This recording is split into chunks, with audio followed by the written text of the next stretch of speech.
Boa noite, pessoal. Meu nome é Luiz Alexandre, eu sou acadêmico do quinto semestre, membro da LEGO, e hoje a gente vai falar um pouco sobre o puerpério fisiológico e patológico. Antes de começar a apresentação, eu queria só dizer que é um tema muito amplo, é um tema que a gente consegue ir muito a fundo, então, para a gente não pegar a noite inteira, não se estender demais, eu selecionei o que eu achei essencial, o que eu achei mais importante para a gente focar, para ser um pouco mais objetivo. Quais são os objetivos? É identificar as alterações fisiológicas ocorridas no organismo materno em decorrência do puerpério, na primeira metade da aula, e na segunda é identificar as alterações indicativas de patologia no puerpério e como manejá-las. Então, começando falando do puerpério fisiológico. O que é o puerpério? O puerpério é aquele período que vai se iniciar após a expulsão placentária, certo? Após a terceira fase do trabalho de parto, e vai durar as literaturas variam ali de 42 a 45 semanas, né? Esse período aí de 6 a 8 semanas. E é o período onde todas aquelas manifestações e modificações que o corpo da mulher sofreu em decorrência da gravidez vão evoluir, vão voltar ao fisiológico, voltar ao normal. A gente divide o puerpério em 3 ou 4 momentos, depende da literatura. Tem o puerpério imediato, que pode ser interpretado como as primeiras 2 horas após o parto, que é um período onde tem muitas que a equipe tem que ter muita atenção para alguma alteração, alguma complicação, que é onde a gente mais vai perceber essas coisas. A gente tem o puerpério imediato, que vai ali do primeiro ao 10º dia, o puerpério tardio, que é do 10º ao 45º, e o puerpério remoto.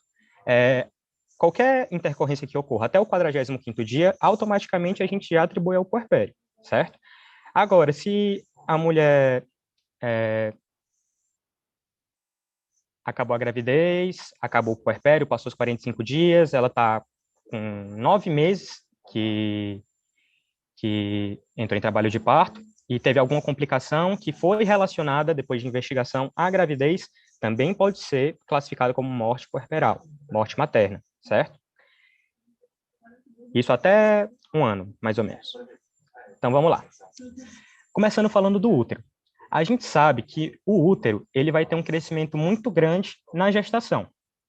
Porém, assim que a placenta sair, assim que ela dequitar, ele vai começar a se contrair muito intensamente e disso para frente ele vai começar um processo de redução volumétrica, de involução. No pós-parto imediato, o que a gente precisa destacar em relação ao útero? As contrações, que elas são muito importantes para garantir a hemostase, para evitar sangramentos. Essas contrações, assim que a placenta sai, vai ter uma contração muito forte, certo? Que vai formar o chamado globo de segurança de Pinar ou ligaduras vivas de Pinar. E vai ser de suma importância para evitar que aquele útero sangre. A gente vai falar um pouco mais sobre se isso não acontecer mais para frente na aula.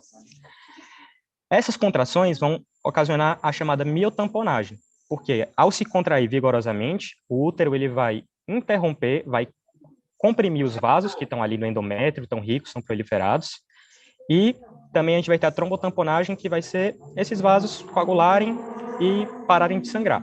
A gente vale também ressaltar que a gente tem uma contração muito forte, especialmente na ferida placentária, onde a placenta estava inserida no útero. Então, todos esses processos são fisiológicos para evitar a hemorragia pós-parto. Vale ressaltar que a mulher sangra sim. Aí a gente vai ver mais para frente também as quantidades e tudo mais, para diferenciar esse sangramento fisiológico da hemorragia pós-parto. Sobre o útero, assim que a mulher acabou o trabalho de parto, ela está no pós-parto, e como é que vai ficar essa involução uterina que a gente conversou? Num pós-parto imediato, ela vai ter, vou até voltar um slide, vocês veem o mousezinho? Sim. No pós-parto imediato, quando ela der essa contração muito forte para criar o globo de segurança que eu mencionei, ela vai vir um pouco abaixo da cicatriz umbilical, o útero. Depois de algumas horas, ainda nas primeiras 24 horas, ela vai voltar para 2 centímetros acima da cicatriz umbilical. Após isso, na primeira semana, o útero já está evoluindo, vai ficar ali entre a cicatriz umbilical e a sínfise púbica. Na segunda semana, ele já vai estar intrapélvico, vai estar muito difícil de ser palpado já. E na quarta semana, ele já está nas dimensões pré-gravídicas. Sobre o colo do útero. O colo, no momento que tem o parto, ele está ali muito cheio de líquido, com muito edema, ele está dilatado, ele está amolecido, certo? E ele vai continuar até 48 horas do pós-parto com 1 a 2 polpas digitais de dilatação, se você fizer o toque vaginal. Após o 7º dia, porém, ele já não deve permitir essa exploração digital, ele já deve estar... já deve ter se fechado o suficiente para impedir que consiga inserir até uma polpa digital no toque. Nas mulheres que são nulíparas ou naquelas mulheres que fizeram partos cesáreos, a gente vai ter uma conformação desse colo do útero, e nas mulheres que tiveram um parto, 2, 3, 4, seja quantos forem, por meio vaginal, vão ter outra conformação nesse colo do útero. Já já a gente fala sobre isso. Tá aqui. O colo uterino da mulher que já teve um parto vaginal, seja primípara, seja multípara, ele vai ficar com essa forma de fenda, certo? Uma forma transversal de fenda. E a mulher nulípara, ou aquela que só fez cesariana, vai ter um aspecto pontiforme ainda. Então, é uma diferenciação que a gente pode fazer. Também é muito importante falar da loqueação. O que são os lóquios? Os lóquios vai ser aquele, entre aspas, corrimento que vai sair fisiologicamente e vai mudar de acordo com o período pós-parto. Na loqueação, a gente tem 4 fases, certo? Dessa saída de sangue, muco, tecidos, células, tudo. A primeira fase da loqueação é a fase rubra, ou fase vermelha. É um lóquio realmente de aspecto vermelho, um sangue vivo, ele é composto por hemácias naquele momento. Vai durar de 3 a 4 dias. Depois a gente vai ter a lóquia fusca, que vai ali do 4º ao 10º dia, que ela é serossanguinolenta, ela é mais acastanhada. São hemácias que já estão ali há mais tempo, são hemácias que já estão se degradando, por isso esse aspecto mais acastanhado. Normalmente a gente considera normal sair com um aspecto sanguinolento, né, seja avermelhado, seja acastanhado, até o 10º dia. Depois disso, a gente já pode suspeitar. Poxa, será que essa puérpera não está com alguma hemorragia pós-parto? Depois do 10º dia, a gente espera um aspecto flavo, que é seroso, é amarelado, certo? Vai ser composto principalmente por leucócitos. E já depois, um corrimento bem esbranquiçado mesmo, que vai ser a loquia alba, que a gente chama. Aqui só uma revisão anatômica da vagina, e a gente vai falar um pouco sobre ela. Durante o trabalho de parto e persistente após ele, a gente vai ter a embebeção dos tecidos vaginais. Vai estar bastante úmido, se é a palavra correta, vai estar com uma elasticidade aumentada para justamente o trabalho de parto, para a passagem do objeto, né, que é o feto, é o neonato. E essa vagina vai ficar com diâmetros aumentados. Muitas vezes ela não retorna ao que era antes do trabalho de parto, porém ela vai ter uma redução nos primeiros 7 dias pós-parto. Depois disso, por um intervalo de tempo do próprio puerpério, o canal vaginal pode ficar um pouco mais estreitado, em virtude desse hipoestrogenismo lactacional. Por quê? Porque a gestante que está amamentando, principalmente, ela vai estar produzindo muita prolactina. A prolactina inibe o GnRH, que vai inibir o estrógeno, a progesterona e tudo. E a gestante também pode apresentar essas chamadas carúnculas imenais, que é uma ruptura da mucosa da fúrcula vaginal, e pode ser algo que fique, né, fisiologicamente também pós-parto. Sobre a vagina, é normal que quando está passando no momento do trabalho de parto, em que o bebê passa pelo canal vaginal, aconteçam traumatismos e lacerações. Para isso, até a gente tem algumas manobras que visam evitar isso, como a manobra de Röntgen, por exemplo, mas depois a gente se aprofunda nisso. E essas lacerações, se a gestante precisou fazer uma episiotomia, que é uma incisão médio-lateral direita, certo? normalmente feita, não é indicada para você fazer cotidianamente, mas em caso de necessidade, em caso que você veja que tem mais risco de lacerar, assim, uma fissura no sentido do ânus, a gente pode fazer. Essas lacerações aí próprio epísio, elas cicatrizam em até 7 dias. A mulher, como já falei, ela pode sofrer essa atrofia vaginal pós-parto, pode durar 15 dias, por causa justamente da inibição do eixo hipotálamo hipófise ovário, por causa da prolactina. Falando um pouco sobre a amamentação. A amamentação deve sempre ser estimulada, lembrando, tirando alguns casos específicos, HIV, por exemplo, gestantes são usuárias de drogas ou alguns outros medicamentos também são contraindicados, mas excetuando-se essas exceções, até meio redundante falar isso, né? A gente sempre vai estimular o aleitamento materno exclusivo até os 6 meses, pelo menos, que com livre demanda, sempre estimulando, por exemplo, teve o parto, naquela primeira hora, o contato pele a pele, esse contato pele a pele vai fortalecer o vínculo do bebê com a mãe. Além disso, o estímulo da livre amamentação vai fazer a gestante liberar mais ocitocina, que vai auxiliar na contração uterina para evitar os sangramentos, como a gente já viu que é importante dessa útero se contrair, né? E sobre a amamentação, a pojadura do leite, que é popularmente chamado como a descida do leite, né? Vem entre o primeiro e o terceiro dia pós-parto. Normalmente, a gestante que faz um parto vaginal vai ter essa apojadura mais precocemente do que a gestante que fez um parto cesáreo, justamente por essa ocitocina que é liberada pelo contato pele a pele e tudo mais. Continuando, de forma fisiológica, gostaria de esclarecer isso. Esse processo de apojadura, a gestante pode ter um aumento na temperatura, certo? Uma febre baixa e uma hipersensibilidade mamária. Isso não é patológico. Já já a gente vai ver as alterações patológicas e vai aprender a diferenciar. Mas eu só quero que vocês saibam que é comum e é normal a gestante passar por esse quadro de uma hipersensibilidade e uma febre baixa, não passando dos 38 graus. Da mesma maneira que nas primeiras 24 horas depois do parto, também é normal que ela tenha uma certa hipertermia, de forma fisiológica, por todo o processo que o corpo está passando. É muito importante também a gente, principalmente nas consultas subsequentes, depois do parto, a gente tem uma consulta logo com 1 semana, 10 dias mais ou menos, e a segunda consulta com 6 semanas aproximadamente, e é muito importante a gente esclarecer acerca de como vai ficar o ciclo daquela mulher, o que a amamentação pode fazer no corpo dela, sobre a anticoncepção no puerpério, e a amamentação exclusiva, certo?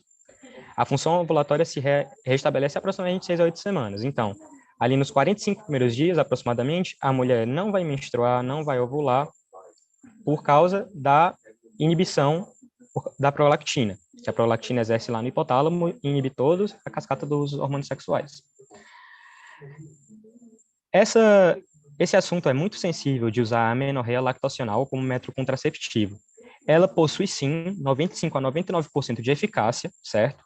Mas isso somente se a amamentação for exclusiva e nada mais, além do leite, for oferecido para o recém-nascido.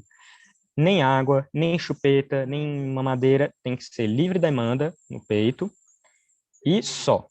Se não for fazer dessa maneira, não é um método efetivo, certo? E a gente tem que orientar essa gestante sobre a anticoncepção no puerpério.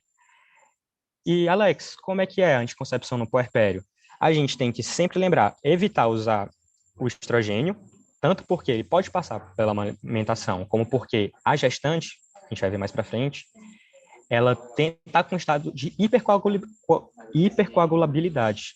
Então, se a gente dá o estrogênio, que é trombogênico também, a gente pode estar precipitando ali um evento tromboembólico. E isso é um grande problema, a gente tem que evitar. Então, nessa gestante que está no puerpério, a gente pode usar a progesterona em pílula, o próprio DIU de cobre, ou DIU de progesterona, pode se usar à vontade. O implanton pode ser injeção. A gente tem que orientar muito bem essa gestante e sempre lembrar, o preservativo é muito importante, a camisinha, porque evita ISTs, coisa que nenhum outro método vai fazer. Sobre o sistema cardiocirculatório, a gente sabe que durante a gravidez, a gestante ela vai ter um aumento do débito cardíaco, um aumento da frequência cardíaca, um aumento do volume hipovolêmico. E esse volume, ele não vai se reduzir de imediato após o parto. Esse volume, ele vai permanecer elevado durante ainda 2 semanas. Esse fato justifica que, mesmo após o parto, a gestante pode ter um aumento do edema dos membros inferiores. E é fisiológico. Por quê? Porque ela está com uma hipervolemia por causa da gestação e a gestação foi embora, não tem mais aquela necessidade de todo o fluxo que a placenta precisava e ela permanece com uma volemia alta. Então, até ela perder e ficar com a volemia normal, ela pode ter aumento desse edema. A série vermelha não vai ter alterações significativas, a gente vai ver muita mudança, na verdade, por causa da diluição, não vai ser necessariamente em quantidade. Se você fizer um hemograma assim, seriado, tipo, cada dia do puerpério, talvez a gente veja bem que vai aumentando a concentração da série vermelha. Por quê? Porque, como a gente viu nessas 2 primeiras semanas, ela vai perder muito desse volume plasmático e nisso vai ficar mais concentrado o sangue. Não necessariamente porque mudou a quantidade de células. E a gestante, ela também vai ter uma leucocitose do intraparto até o 7º dia, sem desvio à esquerda, isso é importante.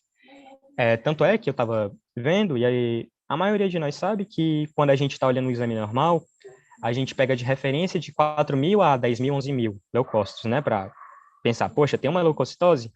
Eu estava lendo, eu não me recordo a fonte agora, mas depois eu passo para vocês, que na gestante, a gente só realmente suspeita mais de infecção se passar até na puérpera, desculpa, se passar dos 25.000, principalmente nesses primeiros 7 dias, porque ela tem essa leucocitose. Continuando falando aqui sobre o cardiocirculatório, vale ressaltar que a gestante está num estado hipercoagulante, então a gente tem que ter muito cuidado com a profilaxia para o tromboembolismo, né?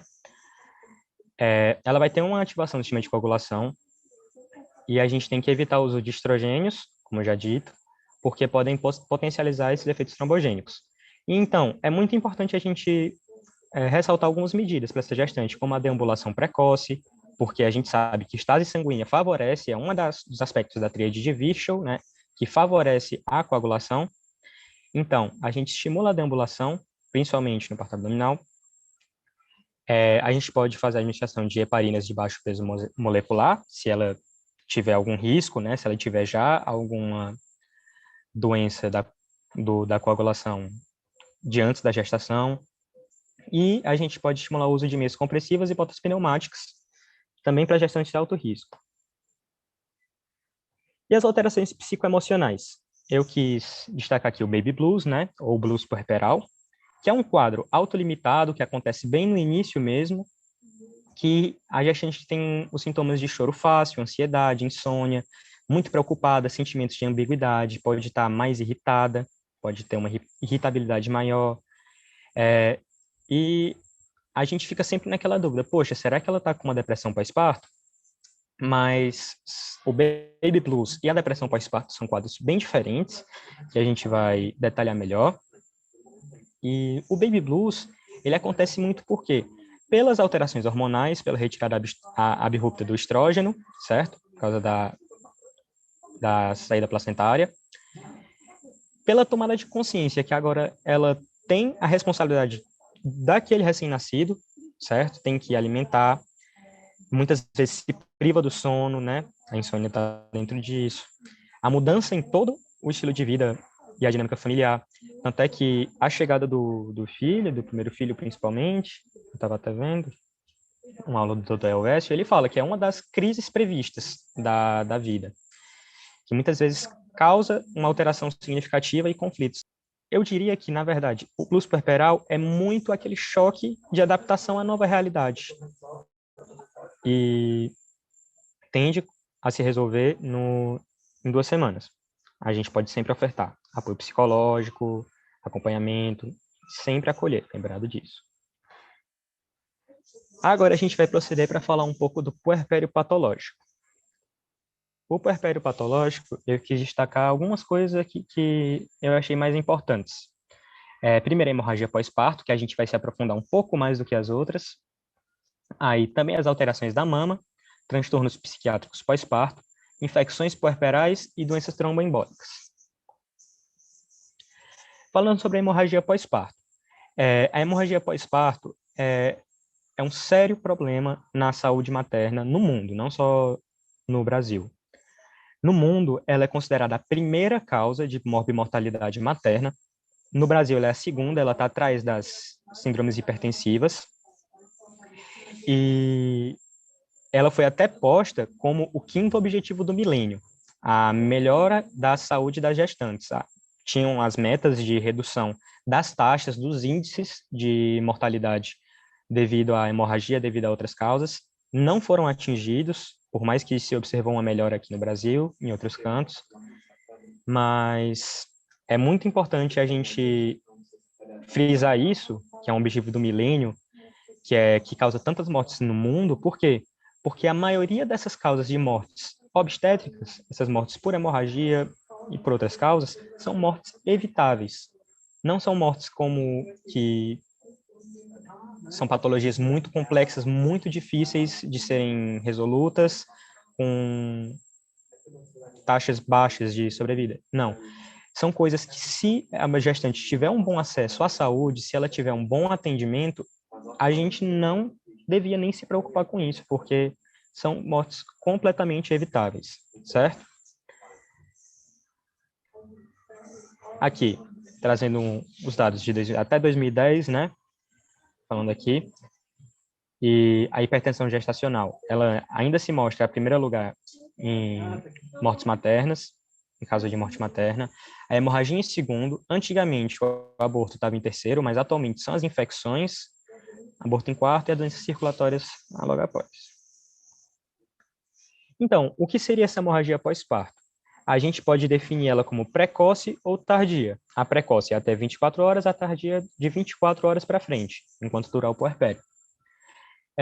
Se define como uma perda de mais de 500 ml de sangue se o parto for por via vaginal, ou 1.000 ml ou 1 litro de sangue num parto abdominal, no parto cesáreo, certo? E são perdas que têm capacidade de causar repercussões hemodinâmicas. Então, Alex, quais são os fatores de risco?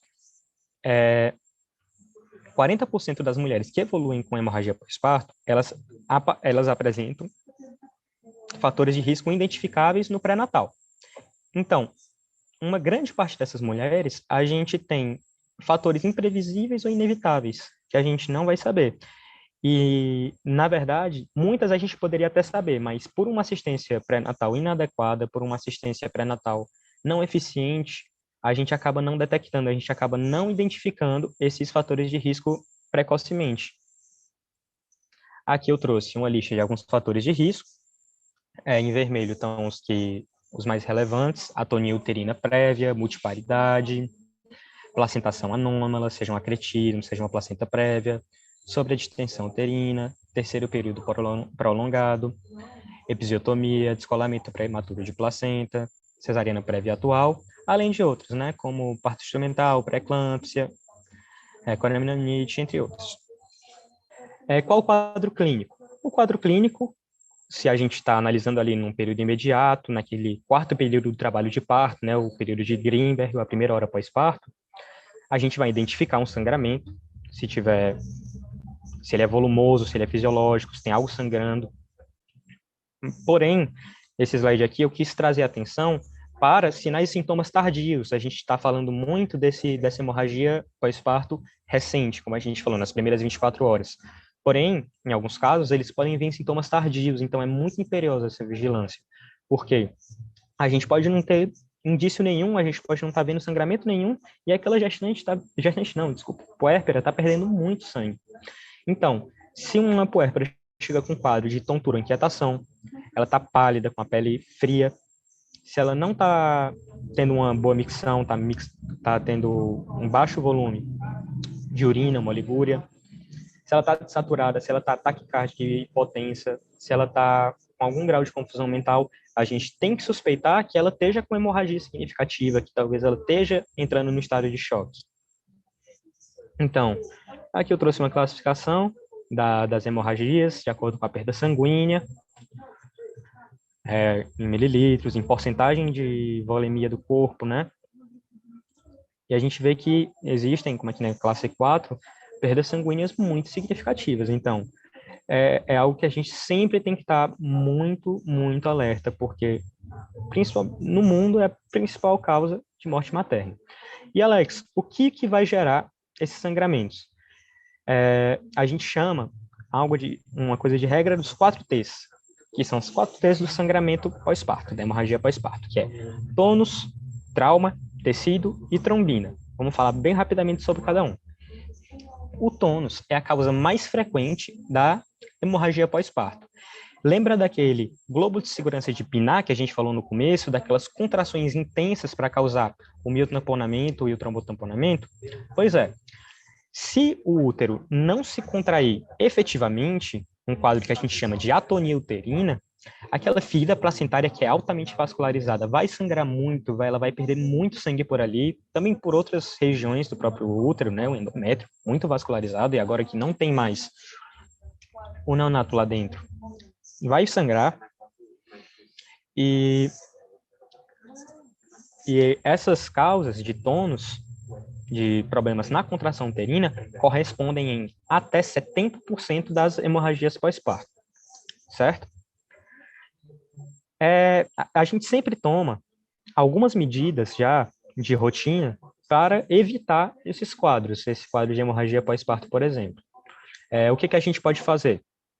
Logo após a saída do bebê, logo após a expulsão fetal, a gente já administra 10 unidades de ocitocina, porque a ocitocina vai auxiliar o útero em ter uma contração efetiva, certo? E formar um globo de segurança e fazer esse miotamponamento, trombotamponamento. Então, é uma medida muito importante para a gente fazer. Agora, se essa puérpera, ela está com uma atonia uterina que a gente identificou, quais são as nossas atitudes que a gente pode ter? Primeiro, a gente pode fazer simplesmente uma massagem normal, para ver se isso estimula o útero a se contrair. Se for um sangramento muito volumoso e você vê que o útero não está nada contraído, vocês lembram que eu falei lá no começo, que o útero ele se contrai tão fortemente que ele vai para baixo da cicatriz umbilical, no começo, e algumas horas depois ele sobe, volta para cima, só para a gente ter um parâmetro de quão intensa é essa contração. Então, se ele está em atonia, a gente pode fazer essa massagem bimanual, que é a manobra de Hamilton, que a gente chama, nessa primeira parte. A gente pode fazer uma abordagem farmacológica, que normalmente é prescrita com ocitocina, soro fisiológico, metergin e misoprostol, porém o ácido tranexâmico também está se mostrando muito efetivo. A gente pode fazer o tamponamento uterino usando esse chamado balão de Bacri. Nós podemos nos utilizar de estruturas uterinas compressivas, como a suntura de Belint, por exemplo. E também podemos ter algumas outras condutas. Por exemplo, se eu estou num centro que não tem o porte para lidar com uma gestante que está tendo um volumoso sangramento pós-parto, porém perto eu tenho um hospital que consegue tratar bem e tem leito, tem vaga para ela, a gente pode fazer embolização de artérias, fazer ligadura de artérias para auxiliar no transporte. O próprio balão também ajuda em estabilizar a puérpera para a gente fazer esse transporte dela para uma unidade que possa tratá-la efetivamente. E se nada der certo, o sangramento continuar e a gente não conseguir torná-lo resoluto, a gente tem que proceder para a esterectomia, que é o procedimento definitivo para uma hemorragia pós-parto incontrolável, certo? Se você está vendo que nada está resolvendo e ela está perdendo muito sangue, a gente não deve atrasar na nossa escolha. A gente faz a esterectomia. O próximo é o trauma. Como já falado, a passagem do feto pelo canal vaginal vai causar diversas lacerações. Então, se ela está sangrando, a gente palpou aqui o abdômen, viu que o útero está bem contraído. A próxima coisa que a gente pensaria é, poxa, será que ela não está com algum trauma? Será que nada está tá lacerado ali no trajeto, o trauma ele corresponde a 19% das hemorragias pós-parto. Então, a gente revisa o trajeto, a gente vê se não tem nada lacerado ali no canal vaginal, o próprio colo do útero, a própria vagina. Como a gente falou, muitas vezes a gente precisa fazer um epísio para evitar a laceração até a mucosa do ânus. Se for uma laceração de terceiro ou quarto grau, que são aquelas que acometem os esfíncteres, a terceira, o esfíncter externo, e a quarta, o esfíncter interno, elas também sangram muito, a gente tem que ficar atento a isso, ver se não tem mionecrose dos músculos da pelve. E sempre que a gente identificar alguma laceração, a gente vai suturar, para evitar que sangre mais. Se uma gestante, por exemplo, fez uma cesariana anterior, a gente pode suspeitar também, tem que ter cuidado com a ruptura uterina. E também existe a inversão uterina, que é essa da foto. Na verdade, a foto está descrevendo a chamada manobra de táxi,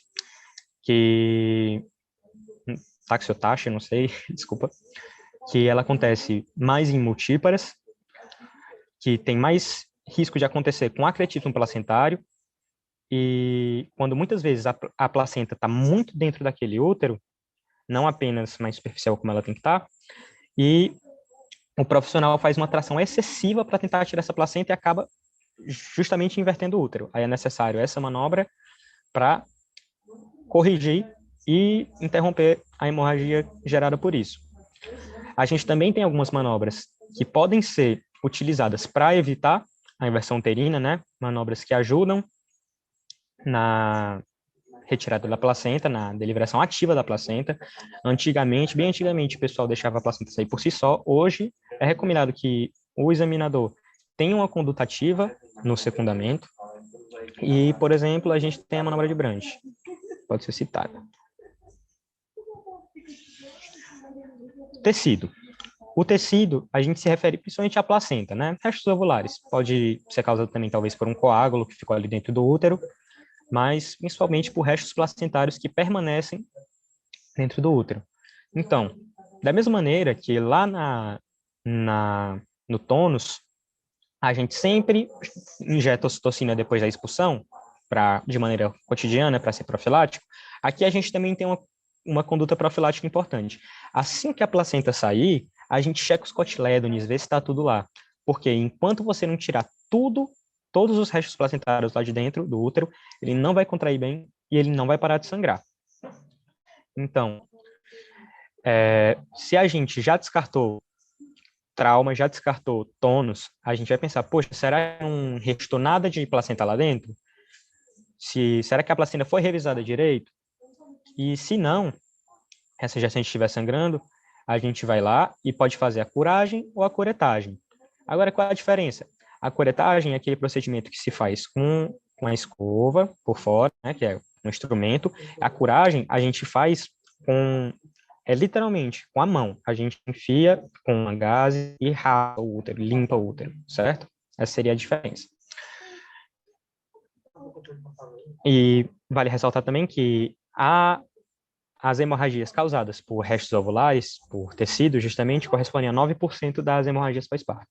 E os últimos 1% que sobraram, trombina, é daqueles distúrbios de coagulação, que podem ter sido adquiridos antes da gravidez ou durante a gravidez, certo?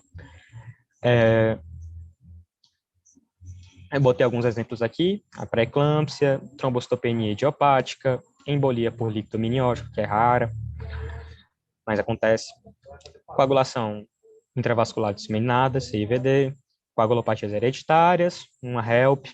Então, a gente sempre tem que estar atento também, depois que descartou tudo, a gente vai pensar, poxa, então talvez o defeito esteja na própria cascata. Aqui eu trouxe um fluxograma de como a gente pode ter essa conduta no caso de hemorragia pós-parto, as principais condutas relacionadas às causas, né? Se é uma coagulopatia, se é resto placentário, se é laceração, se é atonia. Agora a gente vai passar para conversar um pouco sobre as alterações mamárias. Pode-se dizer que esse encurtamento mamário, de certa forma, pode ser fisiológico. A gestante está ali com leite, mas não está precisando do estímulo para conseguir soltar. E o que seria esse encurtamento? Pode ser muito durante a pojadura, antes dela realmente tecer, digamos, e vai ter uma estase láctea, que vai cursar com febre, elevação da temperatura no próprio seio, você pode sentir desconforto e distensão mamária. É realmente como se tivesse inchado. E esse quadro pode ser encarado como fisiológico, porém, se persistente, se não se resolver, né, naqueles primeiros dias que a gente espera que a pojadura aconteça, que a amamentação se desenvolva naturalmente, a gente considera patológico. As fissuras são erosões mamilares, que muitas vezes são decorrentes da pega inadequada do peito pelo neonato, ou do próprio engurgitamento. Já a gente fala um pouco sobre isso. A mastite puerperal, ela pode ser aguda ou crônica, certo? O que é mastite? Quando eu falo mastite, eu estou me referindo aos sinais de inflamação, sinais flogísticos, certo? Aqueles 5 sinais da inflamação que a gente conhece. Porém, essa inflamação pode se advir de uma infecção por uma bactéria, como o principal agente, como está descrito aí, o Staphylococcus aureus. Já uma mastite, ela pode evoluir para um abscesso. Se tem um abscesso, que é uma coleção purulenta, a gente precisa fazer antibiótico terapia e precisa realizar a drenagem. Onde você encontrar um abscesso, é muito importante que você faça a drenagem, seja no canal vaginal, a gente já vai falar de infecções puerperais, seja na mama. E agora, por exemplo, a gente falou das fissuras que podem ser da pega incorreta. Vamos falar um pouco sobre essa pega, e como é que amamenta, e como é que é essa pega. A pega correta, ela é eficaz na retirada do leite. A auréola do peito é quase toda coberta, ou totalmente coberta. Ela normalmente não causa dor e não machuca o seio da mãe. O bebê se sente saciado e satisfeito. E ele faz pouco esforço e consegue mamar bem, consegue adquirir aquela energia que ele precisa. A pegada incorreta seria o oposto. É quando ele não retira bem o leite, faz muito esforço e tira pouco e não se sacia. Causa dor, causa as fissuras no peito, a auréola fica de fora. E aqui eu trouxe uma imagem que mostra um pouco das características da mamada correta. A boquinha aberta, né, a boquinha de peixe. O nariz não encosta, ele respira livremente. O nariz não encosta no seio da mãe.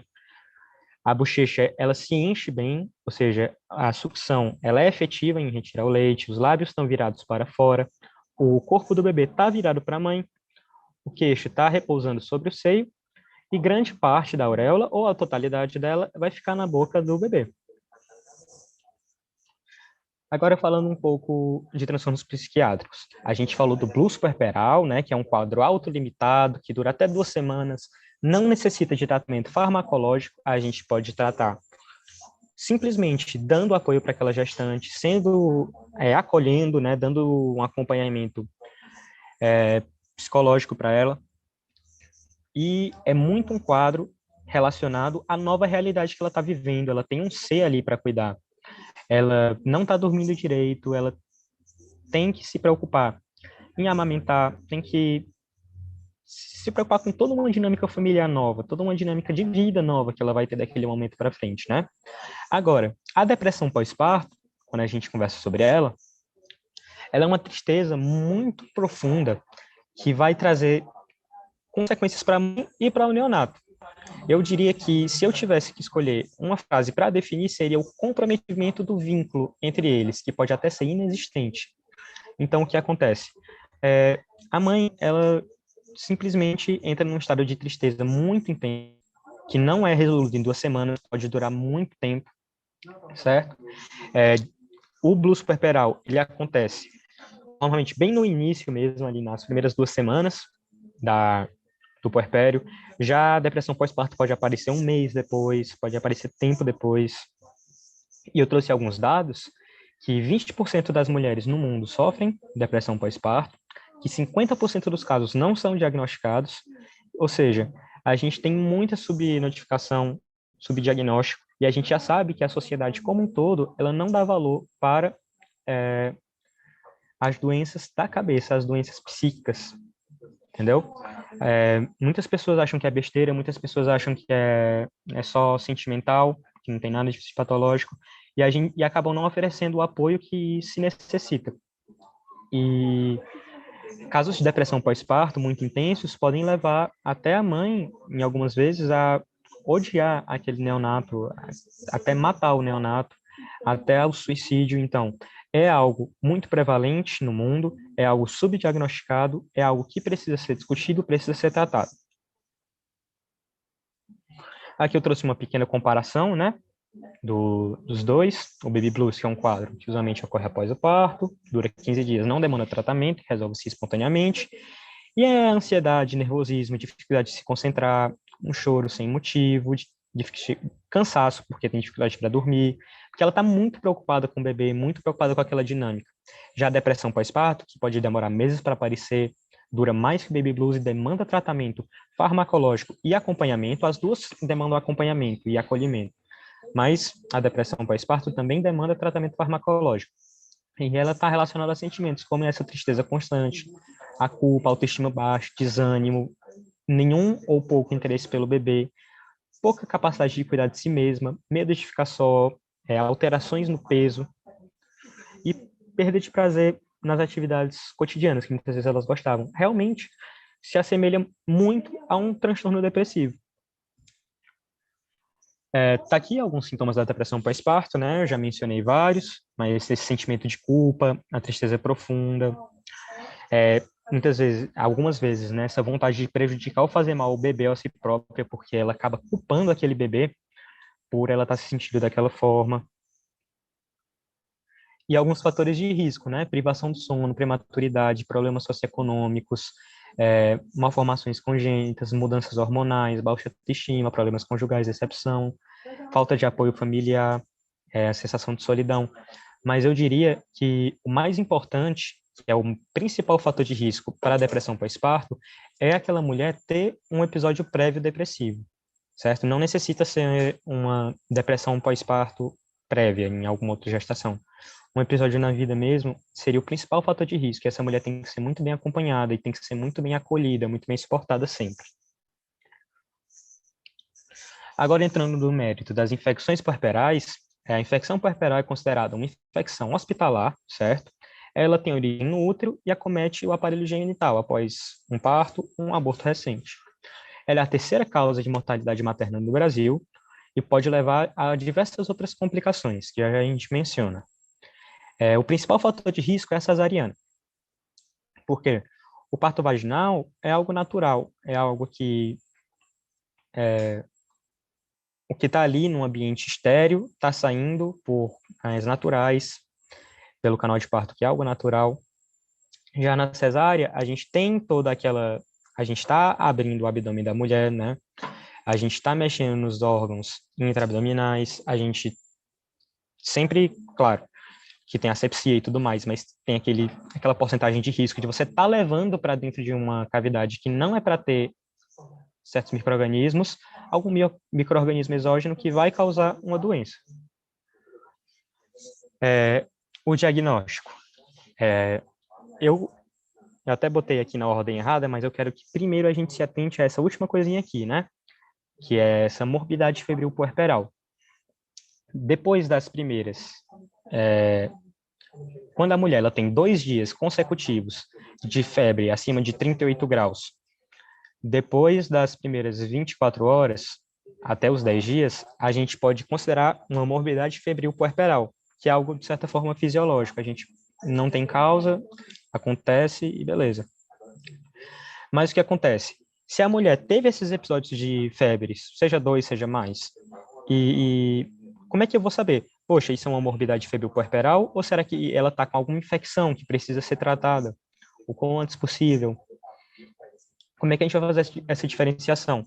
A gente vai se atentar muito a alguns outros sinais que aparecem. A mulher que está com morbidade febril puerperal tem a febre somente, só a febre e pronto.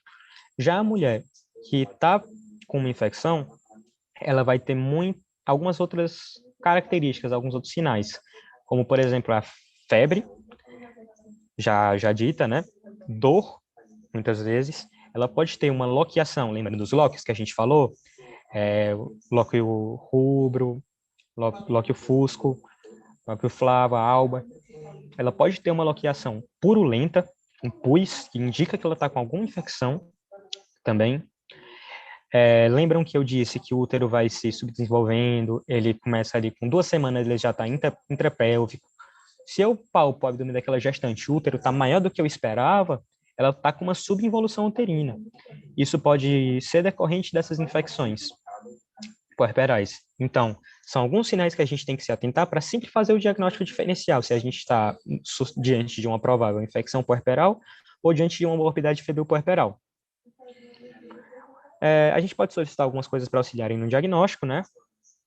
Como hemograma, hemocultura, se pedir leucograma, lembrar daquela coisa que a gestante ela já tem uma leucocitose, então, se vier ali 20 mil leucócitos, você não pensa direto, vixe, meu Deus, está muito alto, porque a gente sabe que ela já tem um nível mais alto, então a gente já tem esse olhar adaptando as referências, né?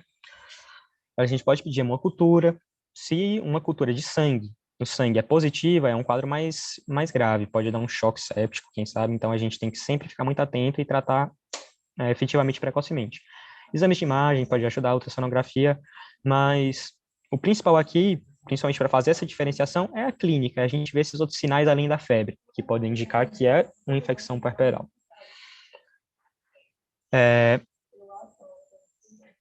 Peraí. Aqui tá algumas causas de infecções puerperais, certo? Se a gente tem uma membrana que rompeu cedo, né, um amniorrex precoce no trabalho de parto, e essa gestante ainda levou muito tempo até terminar o trabalho de parto, até a descida completa, até todo o desprendimento e toda a saída do feto, o que acontece? Como a membrana amniótica ela serve para auxiliar em manter aquele ambiente estéril, ela pode estar mais sujeita a desenvolver uma infecção. Então a gente tem que ficar atento a isso.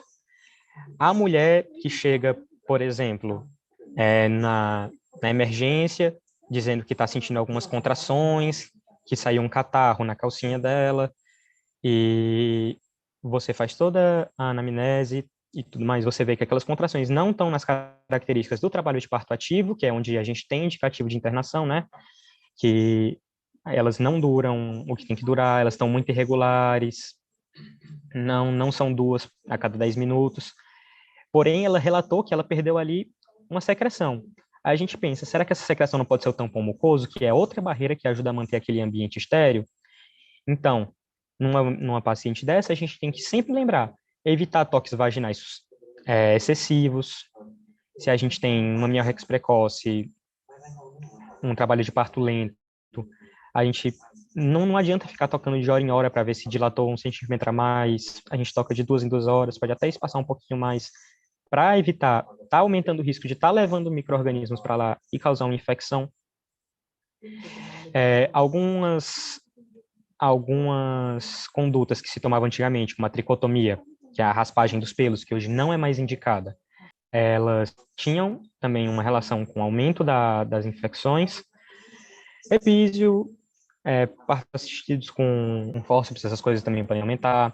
Algumas comorbidades, como obesidade, diabetes, imunossupressão, enfim, falta de higiene é outra coisa muito importante.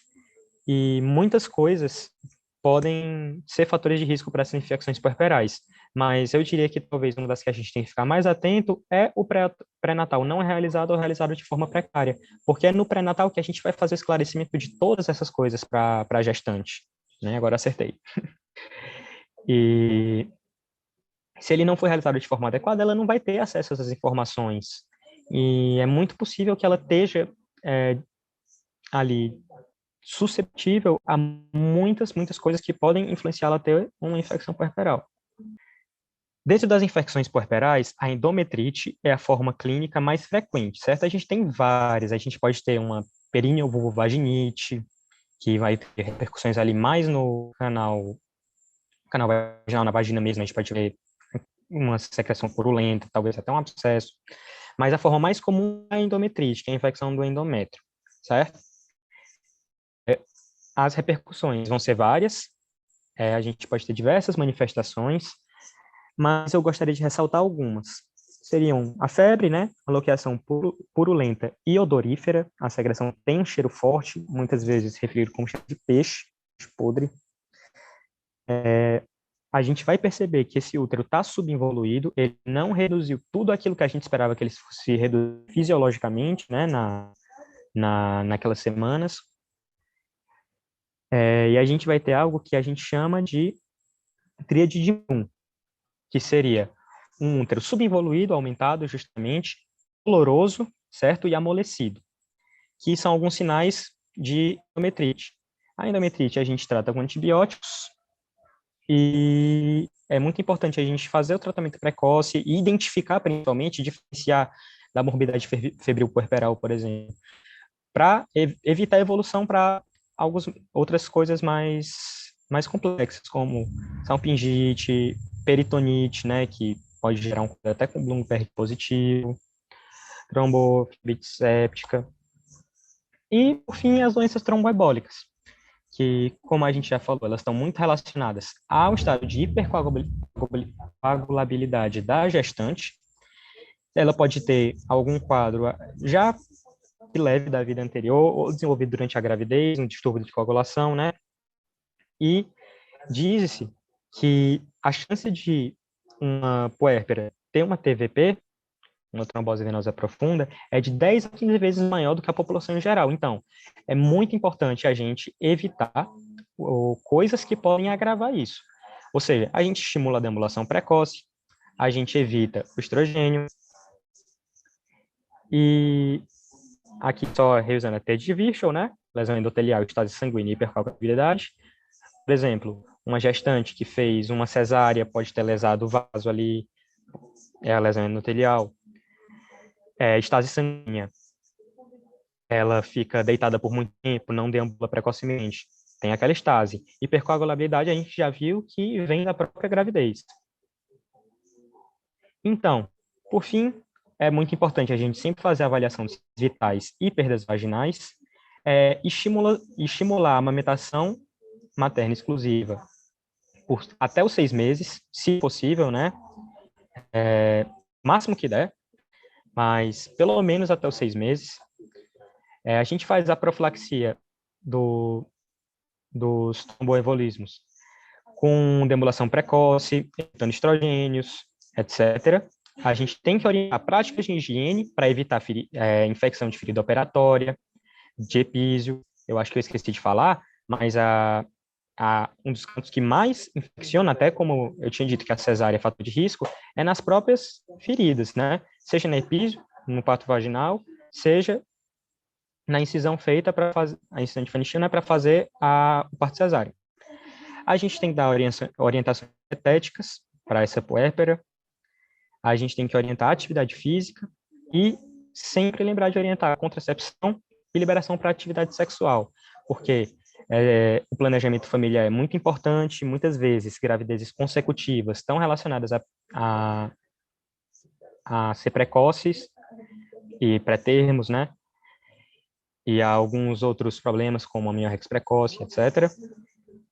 E a gente tem que sempre esclarecer todas as opções que aquela puérpera tem, deixar ela escolher, informar, acolher e apoiar.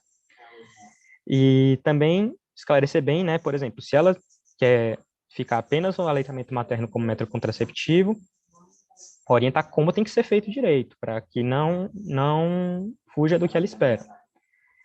E sobre a atividade sexual, também sempre mostrar, a gente tem que sempre nos mostrar acolhedores e tudo mais, porque no puerpério, depois da gestação, pela baixa de estrogênio, né, mantida pela prolactina, muitas vezes a gestante não, desculpa, a puérpera, ela tem dor, ela tem desconforto na atividade sexual. Então, a gente tem que sempre informar que aquilo é normal, que ela não deve se sentir mal, que o parceiro não deve julgar, não pode julgar ela por isso, entendeu? Se ela tiver com um desejo sexual mais baixo. Por fazer um reflexo com o período da pandemia que a gente está vivendo, eu trouxe uma frase de um dos seres que eu mais admiro na história da humanidade, é o Van Gogh, que ele fala que não tenho certeza de nada, mas a visão das estrelas me faz sonhar. Que a gente está em períodos tão difíceis que a gente tem uma incerteza muito grande do amanhã, do que vai ser o amanhã, mas é muito importante a gente sempre olhar para coisas que nos inspiram, seja uma puérpera, seja uma gestante, seja as estrelas, e pensar nas coisas boas, pensar no que vai vir no futuro. Muito obrigado pela atenção de todo mundo, e é isso.